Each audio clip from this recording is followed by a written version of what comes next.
I love this story. It's awesome. It starts off bad because there was this school in Louisiana, high school, where there were a lot of fights. And about 23 kids were arrested in the span of just a few days because of all this fighting. So there was a dad there, and he said, you know what? We got to do something.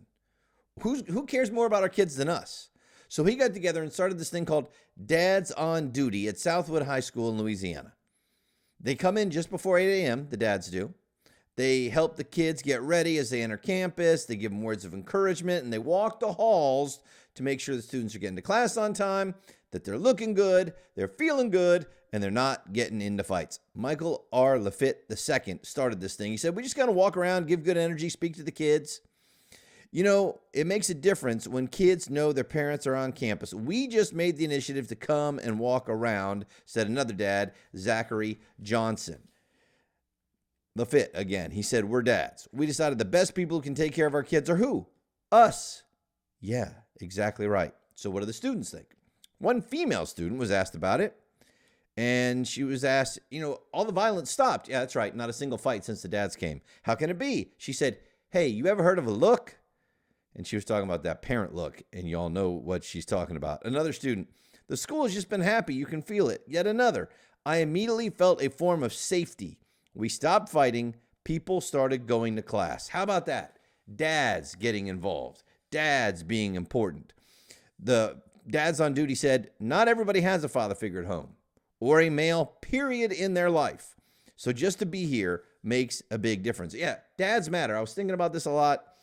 In every family, in every community, dads matter. Loving discipline matters. Modeling how to be a man, how to be a human being, how to be responsible, all that matters. Setting standards, setting expectations, creating boundaries of what you can and cannot do, what's acceptable in a society. All of that matters, and we're letting it all go. I mean, you know that I love teachers. So much I sleep with one. You know this. And when I talk to my wife about what's going on in schools, and I talk to some of her friends, discipline is gone in most of these schools. Not because the teachers don't want to, but because they're being told they are not allowed to. From the school board and the state legislatures, they're putting in these things that tell you can't touch the kid. You can't grab him. You can't hold him, even if he's destroying the classroom. I know another teacher, kindergarten, the student said to her, F you. And you know what she's allowed to say? Please don't say that again. That's it. That's the discipline. Some kids, when they misbehave, they're getting rewarded.